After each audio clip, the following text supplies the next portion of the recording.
Alors, j'ai le plaisir de déclarer ouvert les rencontres Alcor 2023.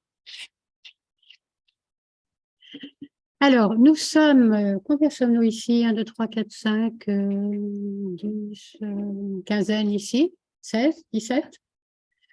Donc, 17 en présentiel et 25 en vidéo. Donc, bonjour les amis en vidéo. Et ceux qui sont en présentiel vous transmettent également leur bonjour.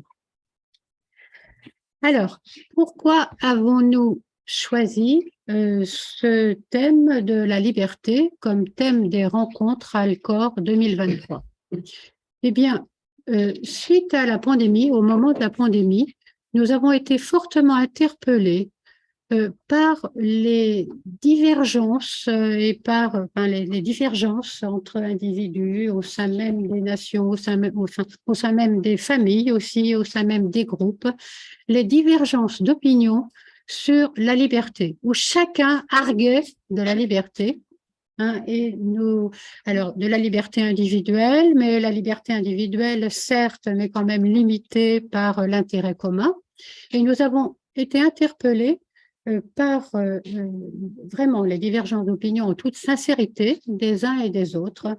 Et nous nous sommes dit que c'était un thème dont il était peut-être important de débattre et aussi que c'était un thème qui nous apparaissait comme un véritable ferment dans la conscience de chacun, dans la conscience des individus et dans la conscience des groupes. Donc, d'où ce titre, La liberté, aiguillon de la conscience. Ça aurait pu être ferment de la conscience, mais aiguillon, ça taquine bien, la liberté taquine bien notre conscience. Alors, dans sa signification ordinaire, la liberté, c'est l'état de la personne qui agit comme elle le veut et non pas comme le veut quelqu'un d'autre. La liberté s'oppose donc à soumission, à domination, et elle apparaît le plus souvent comme étant le fruit d'une libération. L'histoire de l'humanité a été ponctuée de luttes et de révolutions pour la quête des libertés les plus élémentaires, dont je ne cite que quelques-unes, liberté de pensée, liberté religieuse, liberté de réunion, etc.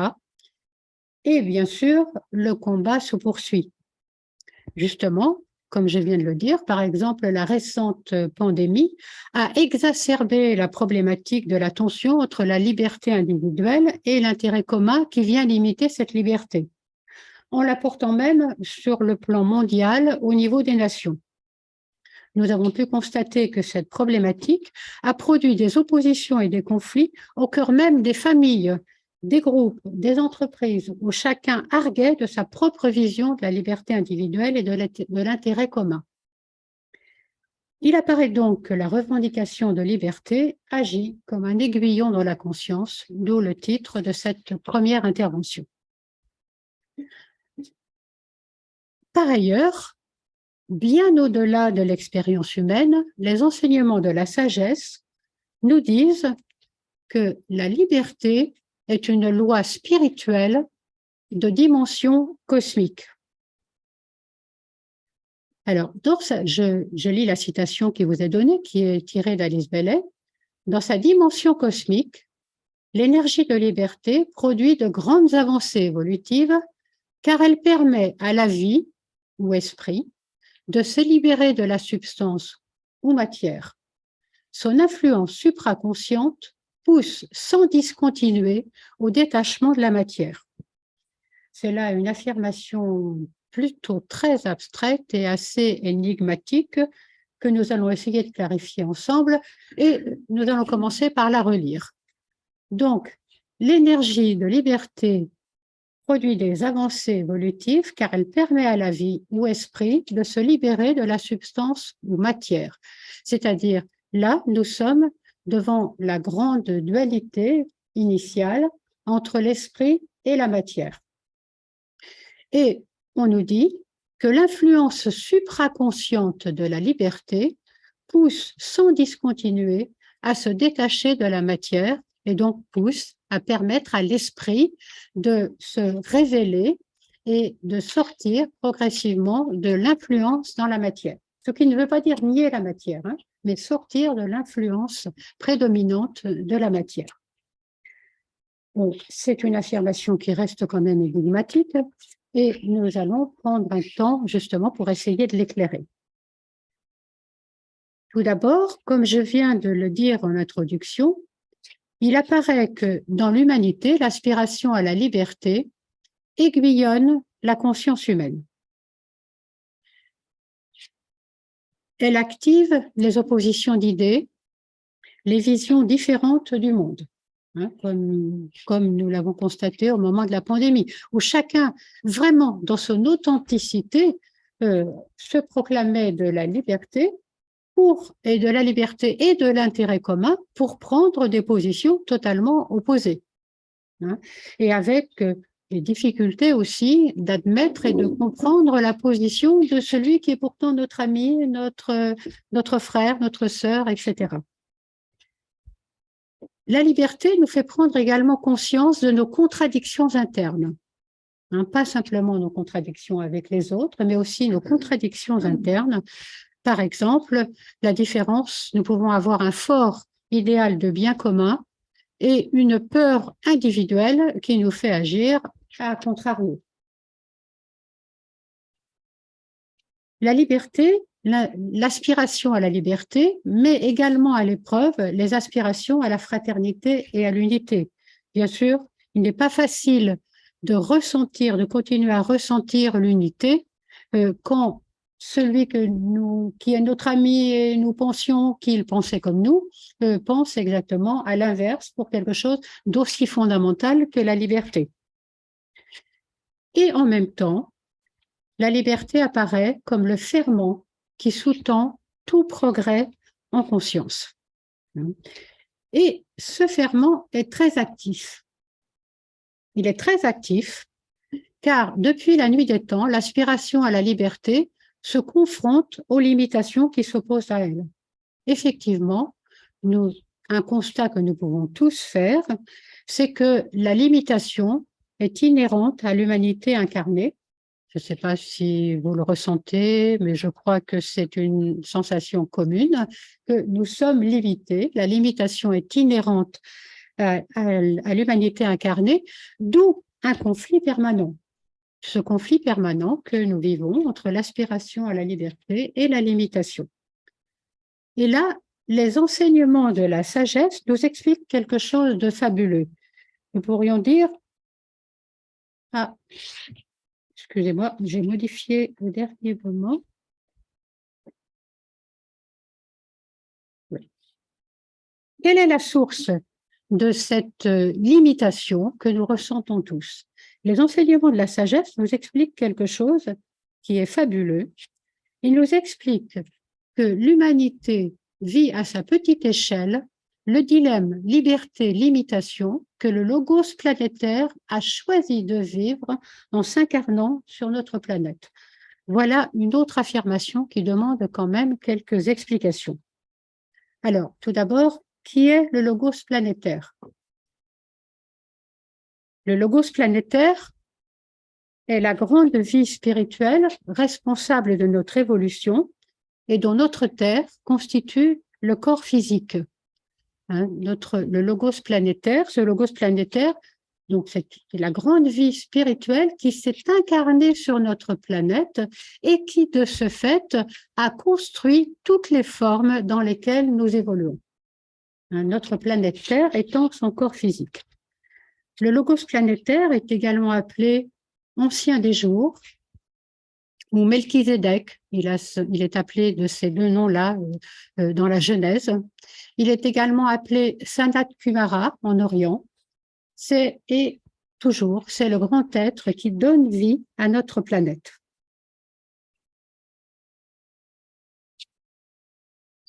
Et on nous dit qu'il s'est incarné afin d'apprendre à manier la loi de liberté cosmique et afin de libérer les myriades de formes de sa création. Donc, notre logos planétaire s'est incarné afin d'apprendre à manier la loi de liberté cosmique et afin de libérer, donc on parle bien de libération, les myriades de formes de sa création. Voilà de nouveau une extraordinaire affirmation qui est exprimé comme suit dans un ancien commentaire que je vais vous lire. Alors, c'est peut-être pas très lisible, donc je vais le lire. Il entra dans la vie et sut que c'était la mort. Il prit une forme et s'affligea de la trouver obscure. Il se lança hors de l'endroit secret et chercha la lumière, et la lumière lui révéla tout ce qu'il cherchait le moins. Il désirait ardemment la permission de retourner. Il dit, je ne cherche pas cela, je voulais la paix, la lumière, la liberté de servir, de prouver mon amour et révéler mon pouvoir. Mais de la lumière, il n'y en a pas. On ne trouve pas la paix. Laissez-moi retourner. Mais de la sphère de ténèbres et de souffrance, notre petite planète Terre, une voix sortit et cria « Ici, nous souffrons. Nous cherchons la lumière. Élève-nous dans la lumière, brise pour nous le mur de la prison. » Et le Seigneur de la vie revint. Il n'aima pas cela, d'où la souffrance.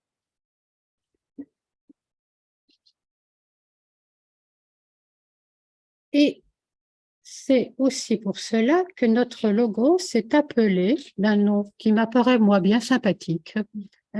Il est appelé le divin rebelle. Donc, si nous reprenons, le logos, notre logos a accepté de s'incarner pour libérer les prisonniers de la planète. Et il a donc accepté d'éprouver l'emprisonnement qui caractérise la vie dans la matière.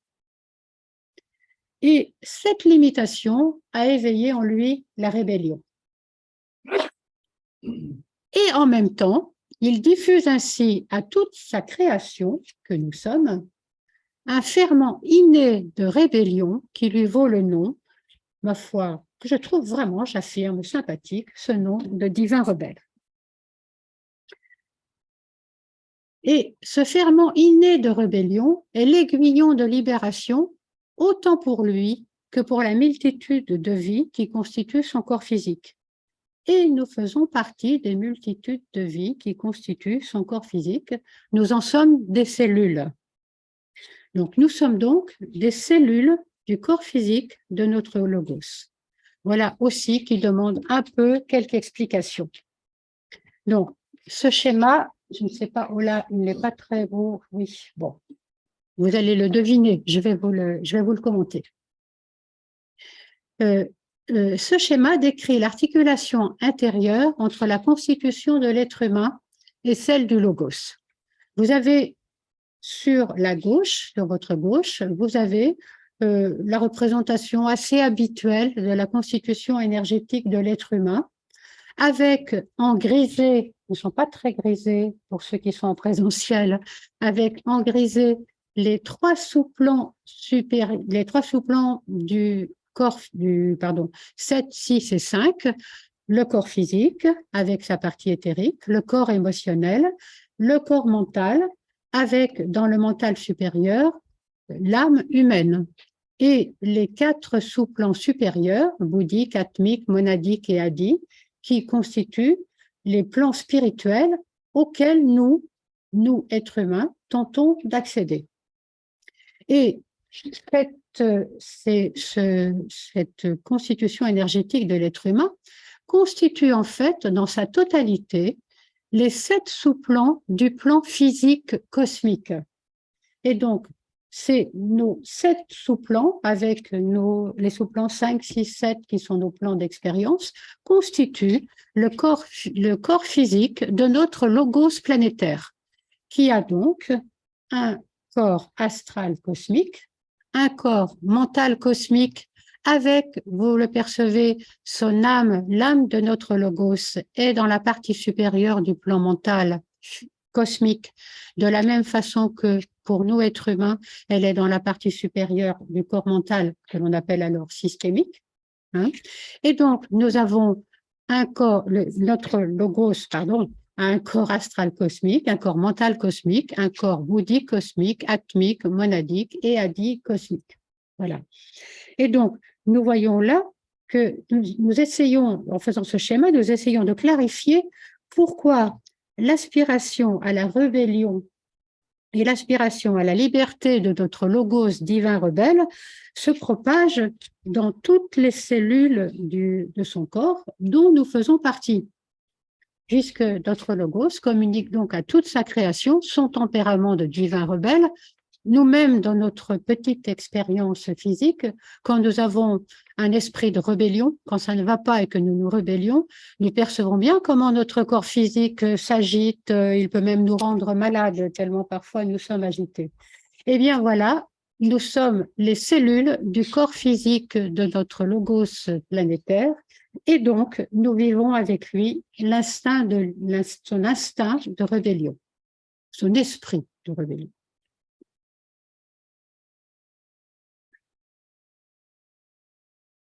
Alors, nous avons également parlé des prisonniers de la planète, puisque on nous dit que notre logos a accepté de s'incarner parce qu'il a entendu l'appel des prisonniers de la planète qui lui disent « Viens nous libérer, incarne-toi et viens nous libérer ».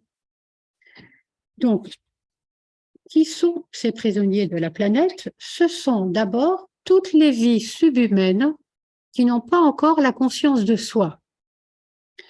Elles sont prisonnières, mais elles l'ignorent.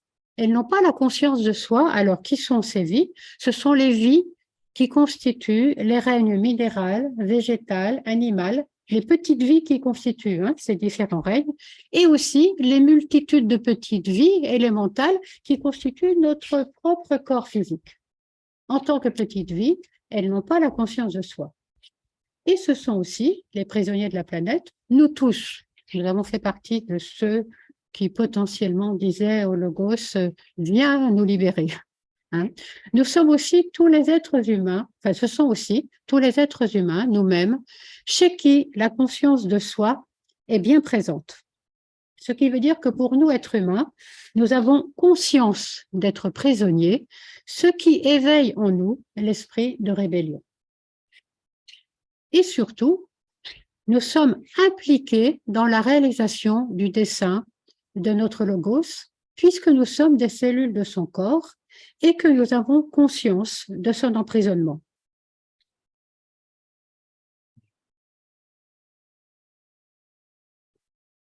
Nous partageons avec lui la double expérience de limitation et de libération, car nous sommes également porteurs et acteurs du mécontentement divin qui pousse à la libération. Voilà, nous en sommes porteurs, c'est ce que nous communique le logos planétaire, et nous en sommes acteurs. Et c'est important parce que nous allons devoir nous-mêmes contribuer à la libération et aussi contribuer, nous le verrons, à la libération des règnes subhumains, des petites vies qui n'ont pas encore la conscience de soi. Aussi, tout au long de notre vie, bien, nous éprouvons, nous expérimentons que liberté et limitation sont indissociables, comme une grande paire d'opposés qui sans cesse agitent des conflits internes, des conflits externes. Donc, je vous en ai mis quelques aspects, mais nous pourrions mettre nombre de paires d'opposés. D'un côté, le principe de liberté, de l'autre, le principe de limitation, avec la liberté qui est limitée par les lois et les règles, la révolte contre la domination, avec l'interaction entre la fuite, une tentative de liberté face à l'emprise, avec affirmation de soi et ou soumission, et globalement, toute l'opposition entre la liberté individuelle et le bien commun qui nous suggère de peut-être limiter notre liberté individuelle pour aller vers le bien commun, etc., etc. Donc, les déclinaisons de cette paire d'opposés aiguillonnent constamment notre conscience. Et donc, tout au long de notre vie, liberté et limitation se couplent pour activer le déploiement de la conscience. Et déjà, dès l'enfance, l'enfant est tributaire de son entourage Il est conditionné par les règles et les limitations de son environnement et de sa culture. Et pourtant, on pourrait dire pauvre petit que nous étions, ou pauvre petit qui entre en incarnation. Mais et pourtant, les psychologues, les sociologues et les philosophes s'entendent pour reconnaître que les règles sont nécessaires au développement de l'être humain. La limitation est donc nécessaire pour le déploiement de la liberté. C'est ce que nous dit notamment Vincent Descombes, dans La liberté du sujet. C'est dans l'espace des règles et des normes que la liberté humaine se dessine et prend forme.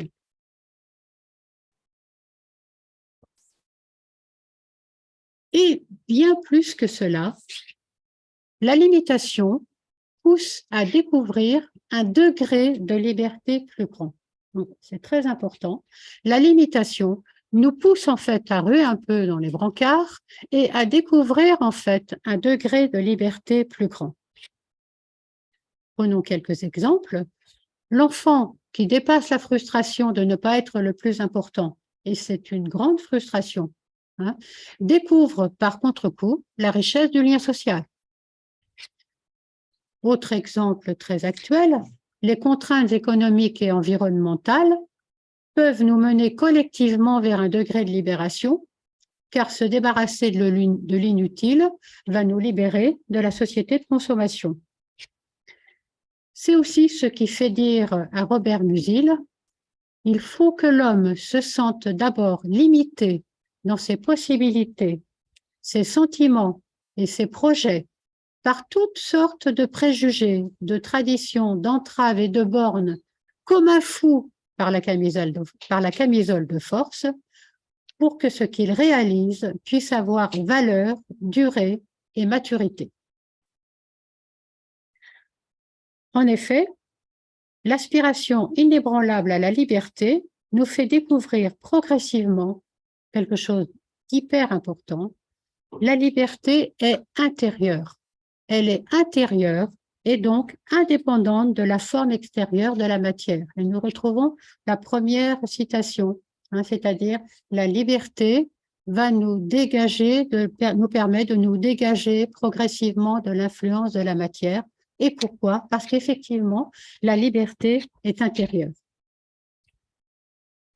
Nous comprenons mieux maintenant donc cette première citation quand on nous disait « La loi cosmique de liberté pousse l'esprit à se libérer de la matière ». Et dans notre expérience humaine, face aux contraintes extérieures, nous découvrons que la liberté est intérieure, car c'est la révolte, la rébellion qui nous pousse à ressentir notre liberté intérieure. Et là, nombre d'écrivains ont justement développé ce sujet dans leur réflexion sur la liberté, des écrivains tels que Jean-Paul Sartre dans Huis clos, ou Solzhenitsyn dans L'archipel du Goulag ou Le pavillon des cancéreux, vont même jusqu'à dire que nous ne sommes jamais aussi libres que quand nous sommes opprimés ou enfermés. Et à ce moment-là, nous ressentons complètement notre liberté intérieure. Bien, mais comment apprendre alors l'exercice de cette liberté et de cette liberté intérieure? Eh bien, on nous dit que c'est en usant de notre libre arbitre que l'être humain va apprendre l'exercice de la liberté. Alors, l'être humain a le privilège d'avoir un libre arbitre. Si je reprends, nous avons vu précédemment que la contribution de l'être humain est nécessaire pour la réalisation du dessein de notre logos, parce que nous avons le privilège d'être conscients de nous-mêmes. Le dessein du logos, je le répète, c'est la libération des prisonniers de la planète, et c'est aussi faire évoluer notre Terre pour qu'elle devienne une planète sacrée, c'est-à-dire caractérisée par la suprématie des énergies spirituelles.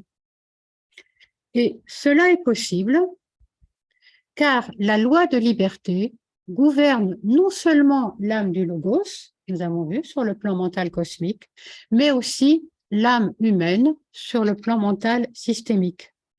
C'est donc à l'être humain de découvrir son propre chemin de libération, puisqu'il a le privilège de la conscience de soi. Et pour cela, il dispose du libre arbitre sans lequel il ne pourrait pas découvrir par lui-même le véritable sens de la liberté. Alors, qu'est-ce que c'est que ce libre arbitre? Tout d'abord, selon le dictionnaire Le Robert, c'est la faculté de se déterminer sans autre cause que la volonté personnelle. Dans cette définition, il apparaît comme une caractéristique dominante de la personnalité, avec inévitablement les risques d'irresponsabilité et de choix arbitraires dictés par des désirs personnels.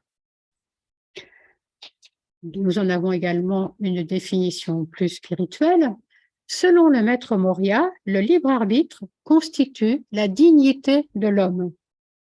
Il est sa prérogative pour permettre à l'esprit humain de se manifester. En tenant compte de ces deux définitions, le libre arbitre apparaît surtout comme un entraînement très strict au bon usage de la loi de liberté. Si nous continuons à explorer ce qu'est le libre arbitre, nous percevons immédiatement qu'il est lié au développement du mental. Le schéma précédent, qui montrait l'imbrication entre la constitution du logos et celle de l'être humain, fait apparaître que l'âme spirituelle de l'être humain se trouve dans la partie supérieure de son corps mental, alors que l'âme du logos se situe dans la partie supérieure du mental cosmique. Dans la conscience, le travail de libre arbitre est donc étroitement lié au développement du mental. C'est ce que nous dit Alice Bailey. Là où il n'y a pas de pouvoir de discrimination, d'analyse et de choix, il n'y a pas de libre arbitre. Elle dit également, la principale bataille qui se livre aujourd'hui dans le monde est celle de la liberté du citoyen ordinaire de penser par lui-même et de parvenir à ses propres décisions et conclusions. Donc, nous percevons qu'au fur et à mesure du développement du mental, la conscience s'éveille à de nouvelles dimensions. Et l'idée de liberté s'affine au fur et à mesure où le discernement s'aiguise par l'utilisation du libre arbitre. Et pourtant, le libre arbitre, le développement du libre arbitre individuel n'est pas de tout repos. C'est un long travail dans la conscience pour trouver la voie de la libération et les obstacles ne manquent pas. Nous allons en citer quelques-uns. Tout d'abord, entre contraintes extérieures, la matière, et liberté intérieure, l'esprit, nous accusons volontiers l'extérieur. Par exemple, face aux difficultés de la vie, nous accusons les circonstances de notre enfance. Nous n'avons pas eu les bons parents, ils étaient rigides ou absents, ils ne nous ont pas aimés. Hein. Nous accusons aussi notre hérédité, hein, notre génétique. Hein. Je suis égoïste, un peu comme mon père ou comme ma mère, mais moi je suis pour rien, hein, ce sont mes gènes. Hein, vous me prenez comme ça, ce sont mes gènes. Hein. Donc, nous avançons assez facilement que nous sommes impuissants, que nous n'avons pas le choix et que c'est le monde extérieur qui nous a façonnés à vie. Hein, et que donc nous sommes à vie dépendants de l'emprisonnement de la matière. Autre problème auquel nous nous heurtons, nous avons du mal à accepter les conséquences de notre libre arbitre. Parce que le libre arbitre implique d'assumer la responsabilité de nos choix et d'en assumer d'avance les retombées positives et négatives. Positives, nous n'avons pas de problème en général pour les assumer. Mais les retombées négatives, ça, nous préférerions ne pas en avoir. Hein. Il nous est donc parfois plus facile de laisser les autres décider à notre place. De cette façon, ce sera eux qui seront responsables et pas nous. Hein, ou bien de nous en remettre à l'opinion dominante. Nous avons aussi du mal à consentir au détachement, parce que arbitrer, c'est faire un choix. Arbitrer, c'est accepter de lâcher quelque chose. Nous devons donc, quand nous quand nous utilisons notre libre arbitre, nous devons donc abandonner un possible pour en adopter un autre. Là, les sociologues mettent en exergue une expérience, un phénomène assez paradoxal d'insatisfaction quand on donne beaucoup de liberté de choix aux individus. Parce que devant les multiples choix, il s'avère que les individus sont souvent plus sensibles au fait qu'ils doivent renoncer à des options. Et donc, au lieu de se réjouir d'avoir X possibilités, eh bien, ils sont plutôt insatisfaits car ils sont contraints à renoncer à des options. Ils sont donc contraints au détachement et à la perte. Là encore, nous voyons à nouveau qu'il n'est vraiment pas facile de se libérer de l'influence de la substance matière. Mais quand nous l'utilisons dans sa pleine acceptation, le libre arbitre est donc une position prise en conscience. C'est un acte d'autofondation dans l'esprit dont nous acceptons d'avance les conséquences. Ainsi, l'exercice du libre arbitre interroge constamment les bornes, on pourrait dire les bornes de la liberté. Comme nous l'avons vu en introduction, la perception de la liberté diffère véritablement selon les individus. Et quel est le sens de la liberté pour chacun, pour l'autre, pour le groupe? C'est l'inévitable conflit entre l'individu, les autres, le bien commun. Autant de points de vue différents. L'exercice de la liberté nous confronte aussi au clivage, car l'exercice du libre arbitre, nous l'avons vu, s'exerce dans le mental, et le développement du mental et surtout de l'intellect exacerbe les critiques, et donc exacerbe le risque de clivage. Mais pourtant, tous ces conflits sont le ferment de l'apprentissage de la liberté. Autre question, au nom de quoi restreindre la liberté dans une société comme la nôtre qui place la liberté en tête de ses valeurs? Pour ne prendre qu'un exemple dont les retombées continuent d'être tragiques, l'affaire des caricatures de Mahomet pose la question de la liberté d'expression. Va-t-elle jusqu'au droit d'offenser? C'est une réelle question. Là encore, les réponses vont différer. Elles vont différer selon les individus, elles vont différer selon les religions, elles vont différer selon les nations. Les sociologues parlent aussi de soumission librement consentie, c'est-à-dire une soumission librement consentie qui, elle, peut conduire à des actions socialement utiles. Nous voyons donc là que la limitation de la liberté individuelle va servir le bien commun. L'esprit de liberté nous pousse donc à la libération. Mais qu'est-ce que la libération d'un point de vue spirituel? Alors, on nous dit que la libération est la faculté de tout être de sortir d'une sphère d'influence pour entrer dans une autre de vibration plus élevée et de réalisation plus vaste et plus large. Je le répète, c'est important. La libération est la faculté de tout être de sortir d'une sphère d'influence pour entrer dans une autre sphère de vibration plus élevée et de réalisation plus vaste et plus large. Appliquée à la conscience de l'être humain, cela implique que la libération se manifeste dans la conscience quand elle quitte la sphère d'influence de la personnalité pour celle de l'âme. C'est l'âme qui souffle le vent de la libération hors de l'influence de la substance. Nous sommes donc libres quand nous sommes identifiés à l'être spirituel que nous sommes. C'est pourquoi le sentier de l'initiation est appelé le sentier de libération. Du point de vue de l'âme, il apparaît que c'est le service qui est le chemin de libération. Donc, et en cela, nous suivons simplement les traces du logos planétaire, tout comme le logos planétaire qui a accepté de s'incarner en réponse à la demande de libération des prisonniers de la planète. C'est aussi par le service que nous-mêmes allons accéder à la libération. le service vu au sens de contribution, hein, de contribution à la vie, contribution au bien commun. Et c'est notre contribution à l'évolution planétaire. Je ne vais pas davantage développer ce point, car il sera plus développé dans la conférence de cet après-midi. J'en arrive donc à la conclusion. À l'instar du grand être qui donne vie à notre planète, nous apprenons à manier la difficile loi de liberté spirituelle qui nous mènera à la libération.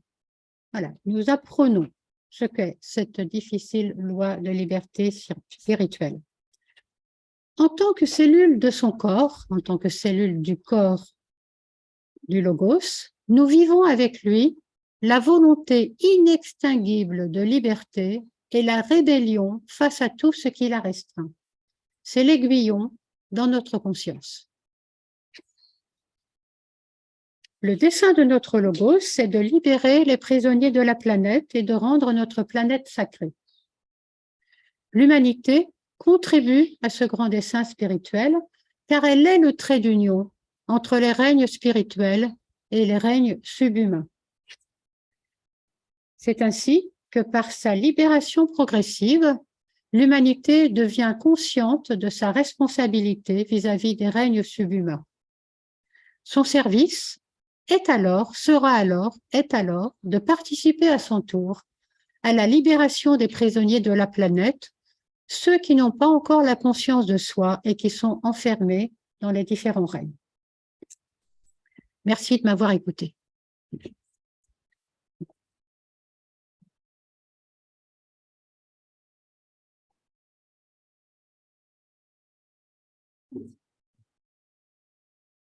Avez-vous des questions? Laurent, c'est toi qui prends le micro? Le micro, il est là. Il faut voir s'il marche. Alors, avez-vous des questions? Alors, moi, je ne vous vois pas, vous qui êtes en vidéo, je ne vois que ceux qui sont en présentiel.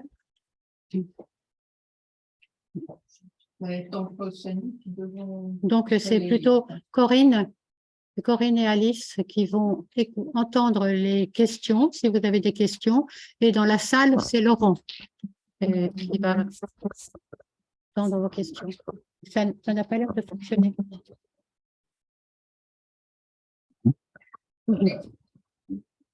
Alice, le micro de Laurent n'a pas l'air de fonctionner. Comment?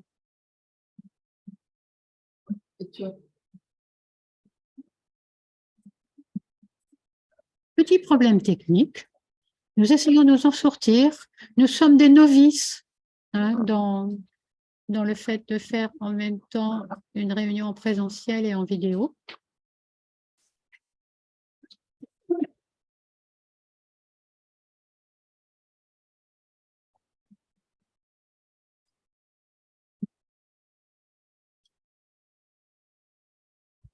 Allô? Est-ce que je pense que ça marche maintenant? Allô, vous m'entendez? Non, je pense pas. Oui, on vous entend. Bon, Vous l'entendez dans Zoom? Dans Zoom, on l'entend en tout cas. d'accord. Oui, C'est bien. bien. Je vais répéter la question. Oui.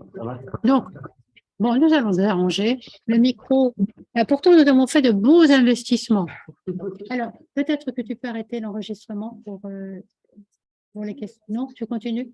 Okay.